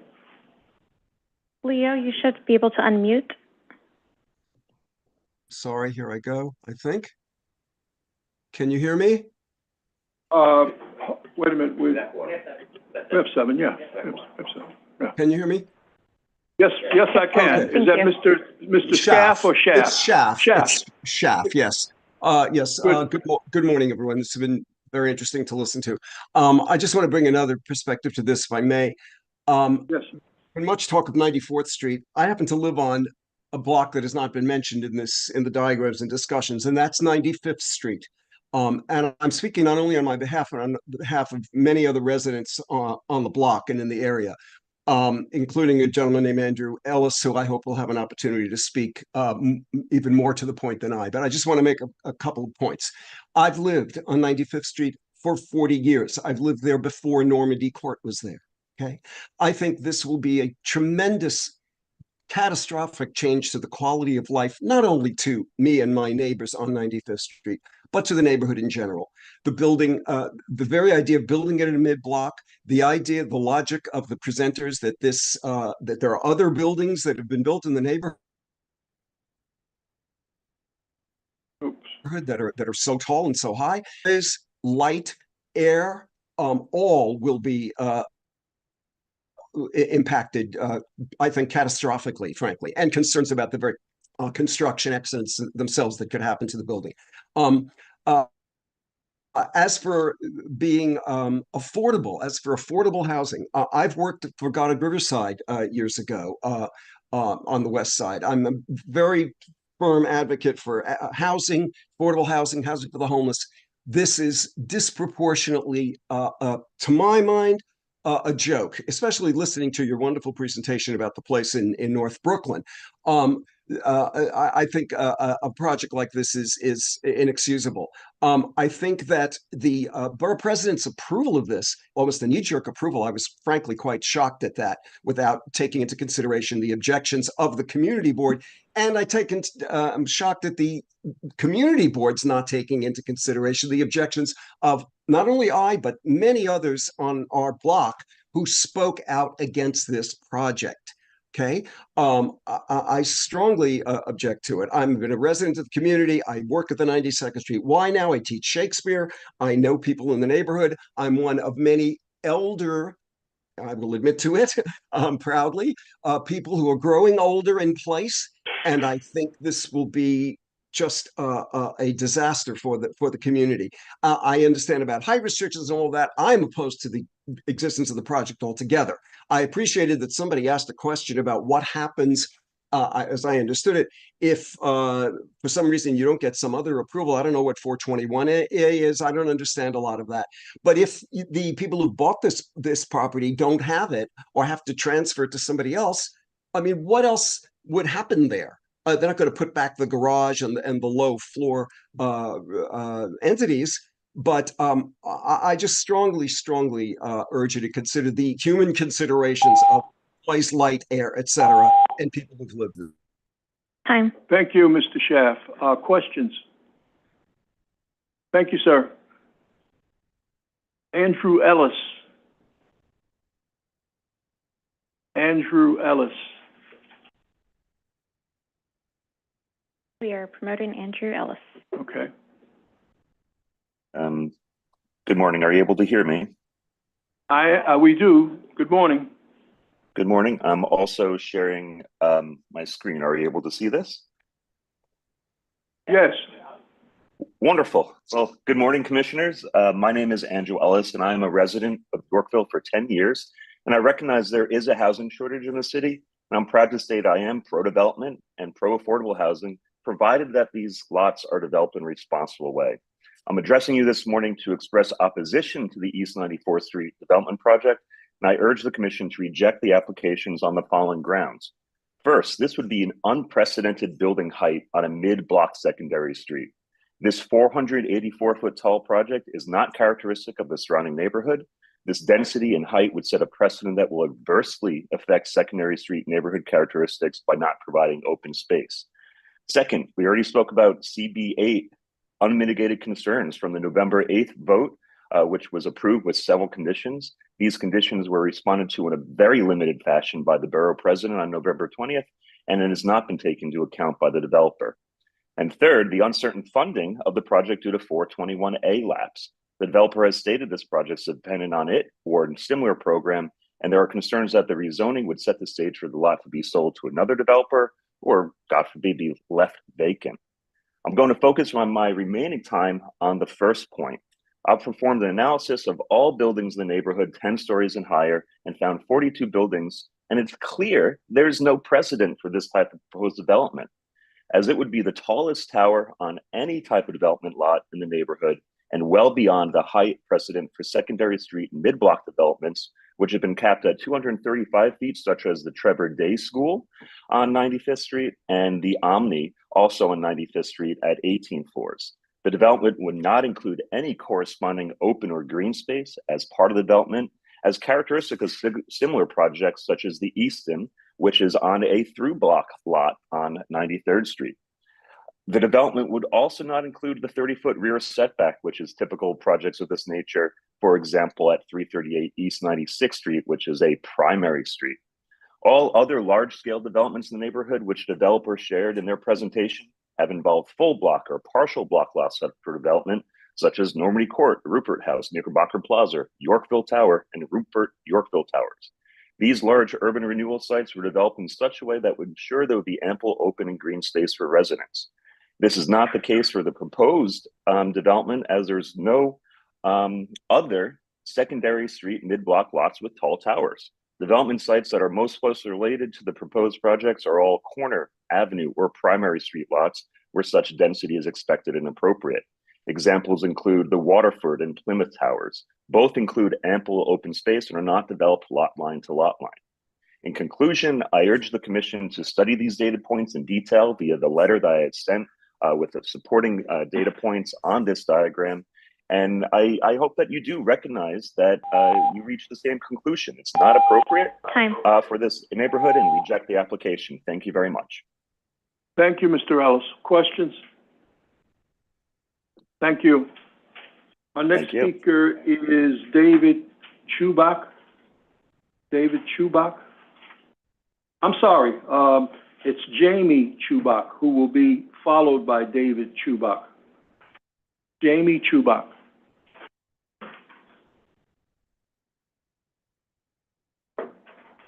We are promoting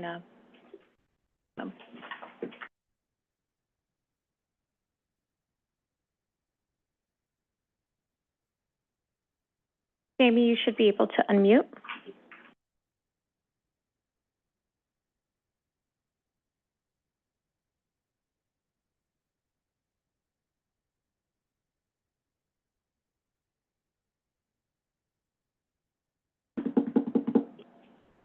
Jamie, you should be able to unmute in Zoom.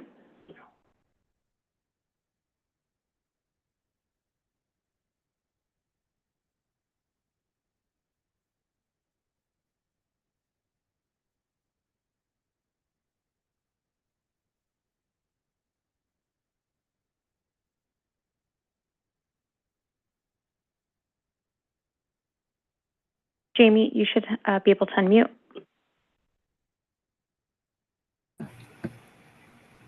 Is it working yet?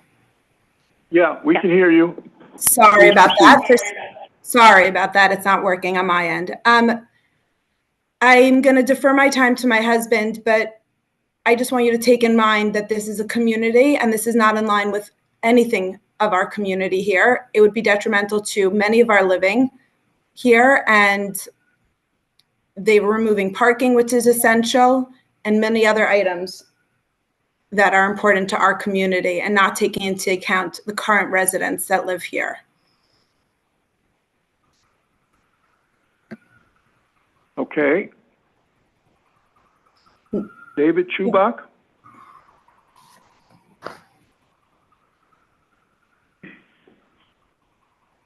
David Chubak.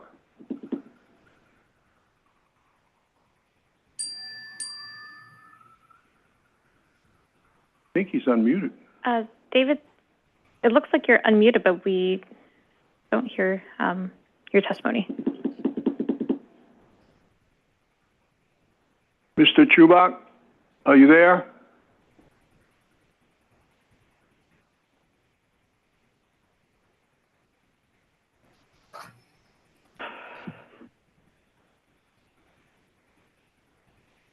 We can move on to the next speaker, and we can attempt to call him back. David Chubak into the meeting via phone. Okay, Stephen Nichols.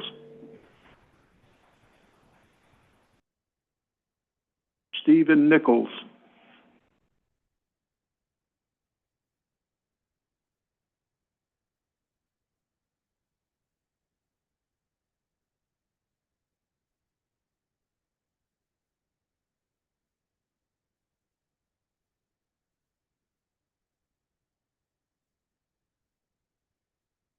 Stephen Nichols. Stephen, you should be able to unmute.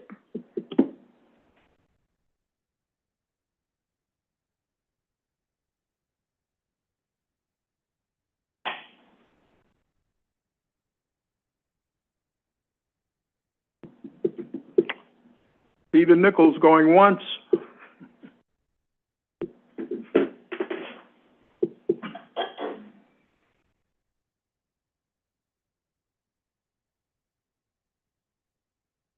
Stephen, you should be able to unmute in Zoom.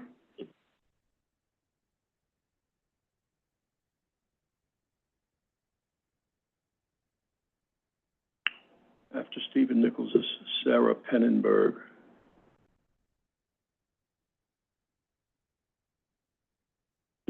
Stephen Nichols.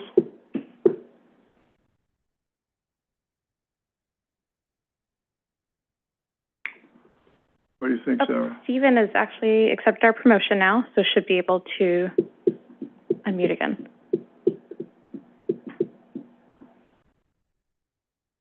Also, I'll note that we have David on the phone now, so. So you want to go back to David or Stephen, are you able to unmute?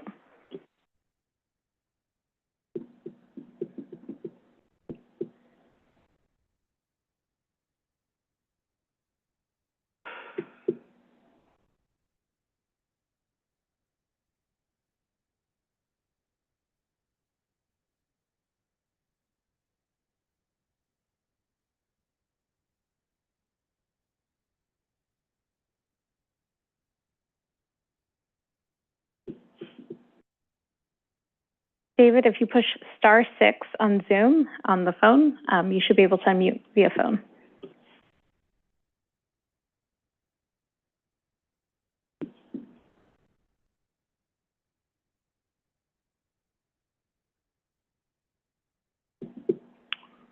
Maybe we should move on to the in-person speaker, and yes, we'll have. Is that Ms. Pennenberg? Is she here? Yeah. Yeah, and we'll double back to see if Sarah Pennenberg. Thank you, guys, and good morning. I'm Sarah Pennenberg. I'm a political coordinator with 32BJ. 32BJ represents the interest of 175,000 members across 11 states, Washington, D.C. Our union members are pillars in the property service sector here in New York, performing crucial roles in commercial, residential buildings, stadiums, airports, and multitude of other locations.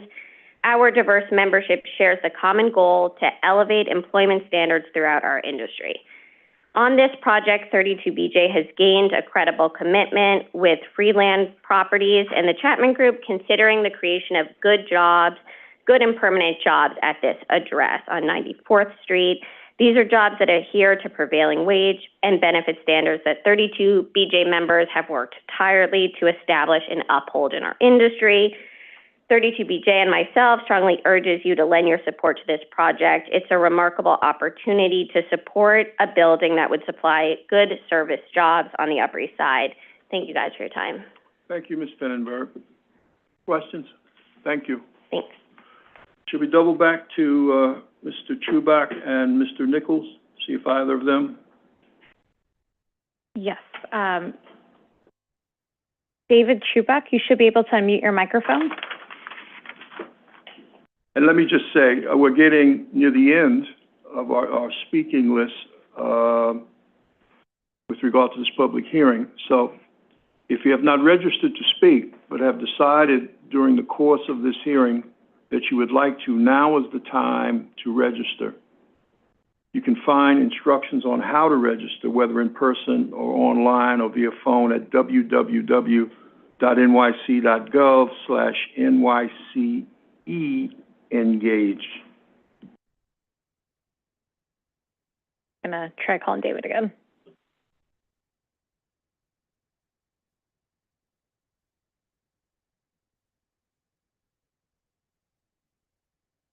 We trying Mr. Chubak still?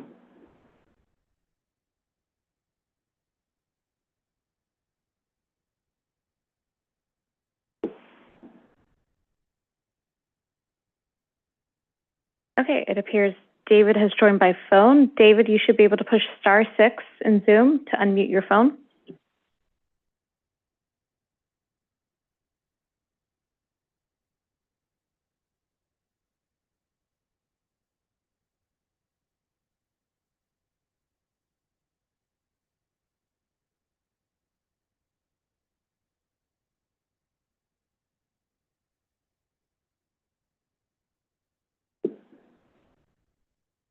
How about Mr. Nichols?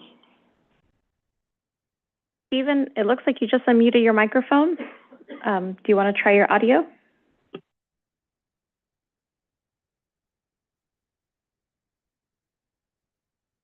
Also, I'll note under Zoom receipts, you should have a number to call in. Calling in might work.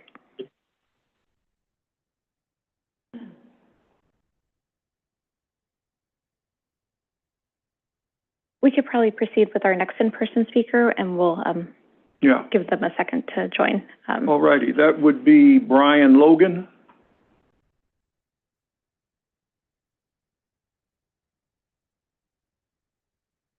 Happy New Year, Mr. Chairman, Thank you, Mr. Mr. Vice Logan. Chairman, and commissioners. I am an attorney. I am representing my domestic partner, and I am a resident. He is the owner of a co-op on East 95th Street. We live upstairs from Mr. Ellis. And I was going to go on a big, I don't have a lot of time to go through the whole reason why this is a problem, but one of the commissioners mentioned that this is creating value, but it's also taking value. So the EAS is incomplete, woefully incomplete, because of they're missing some history of this project, and also there's some blanks and incorrect markings on the EAS. Let's start first. No, we've been negotiating, the co-op board and some other co-ops on East 95th Street have been negotiating with the developers to sell air rights. And the rug's been pulled up from under us, and they're not negotiating anymore. So that would be a taking from us. A rezoning would be a taking from the landowners, the co-op owners on East 95th Street. Next, they talk about 450, 484 feet, but then they put in a little tiny bit about the bulkhead. The bulkhead's going to increase that over 500 feet. They've talked about 45 stories, 46 stories. How many stories is this going to be? The drawing with the little shadow, it doesn't include a lot of historic and important buildings in the area, like the large mosque is going to be obscured. They don't explain that there's going to be this cone of a shadow. So the shadow furthest away is not the problem. The problem is people who live on the 5th and 6th floor in the adjacent lot are going to be in shadow all day, except maybe on summer solstice. We're going to be like Iceland. Summer solstice we're going to be wonderful. Let's run through some of the blanks. Public policy issue marked no, 0.21C. It's marked no, that's incorrect. 2B has blanks. 2B1, it said no increase, no. Shadows, it's misleading on line 5. Line 6B, say that there's going to be no disturbance. Really. 7B, visual, no. All the plazas are going to be blocked off. All that little extra space is going to be blocked off. 10A, they talk about, is it under 1 million gallons? Well, yeah, of course, 1 million gallons of water is huge. Average person uses about 300 gallons of water, or average unit, excuse me. That would be 150,000 gallons of water a day that this building would use. Okay, Mr. Logan, could you just conclude? In conclusion, I think, and Schedule E is completely misleading. I'm not even getting into that. In conclusion, the EAS needs to be returned to the people who wrote it as incomplete, as drastically deficient. Thank you. Thank you. Questions for Mr. Logan? Thank you, sir. For the record, I am a member of the real property section, and I'm not speaking for my daytime employer, only speaking for myself and my client. Understood. Thank you. Thank you. Okay. Do we try one last time? The two speakers. We re-promoted Stephen Nichols. Stephen, you should be able to unmute in Zoom. And then we have given David permission to speak.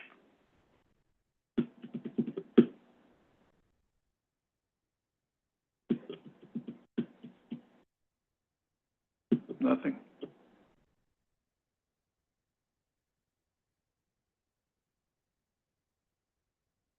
Okay. Sarah, the record remains. Oh, there we have. Identify yourself, sir. Stephen? Oh, hi, Stephen Nichols. I live in the area. We've been waiting for you, Mr. Nichols. Please speak. Yeah, I'll get right into it. Regarding affordable housing, no one's against affordable housing. But I think it's just a cover for, let's build it as high as we can. Why don't you just make it 1,000 stories if it's affordable housing? You got to consider the impact on a neighborhood, like other speakers have said.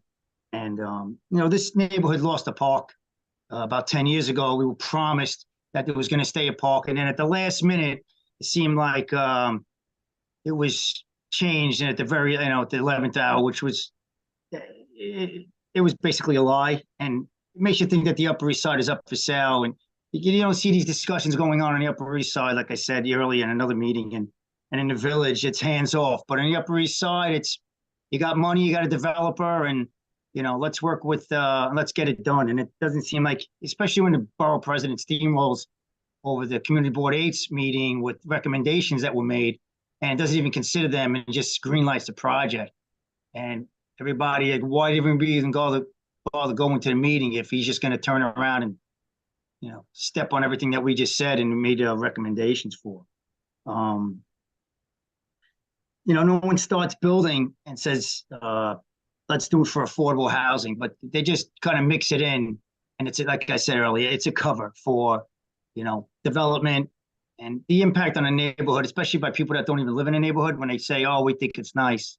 I always find it interesting how, they don't live here, but they think it's okay. And they think it's good for us that live here, that have to suffer without even the construction, because that's passive and it's going to end. But it's just a long term with the loss of light and the loss of open space, even though it's not a park now, but it's still, can fit the neighborhood. Just don't start building, because like I said, just do this. It's just going to go downhill after that.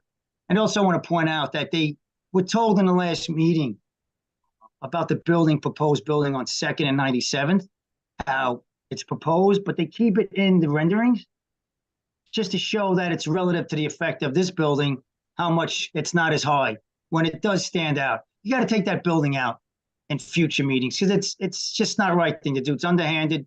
Everybody has Photoshop, and it would take nothing to do a couple of clicks and eliminate that building from the rendering to show just the impact that this would have. That's it. Mr. Truback, if he's available, he could have the rest of my time to him. Thank you. Thank you, sir. Should we try Mr. Truback once more? Okay, we're going to try promoting David again. Also, David should be able to unmute. And it appears they just declined promotion. Okay. So, with that said, Madam Secretary, is there any, well, first, are there any other speakers on this item? No, Chair. All right. If there are no further speakers on this item, then the hearing is closed. Thank you. Madam Secretary, is there any other business before the Commission today? No, Chair. There is no other business before the Commission, but I do have some public information to share. I'll just note an amendment for the roll call. We were joined remotely by Commissioner Crowell.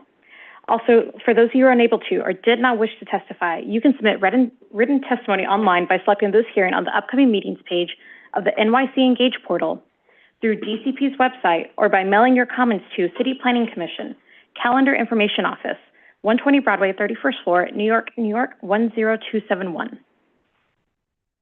All righty. The time is 11:54 a.m. and we are adjourned. Thank you. Thank you, Commissioners.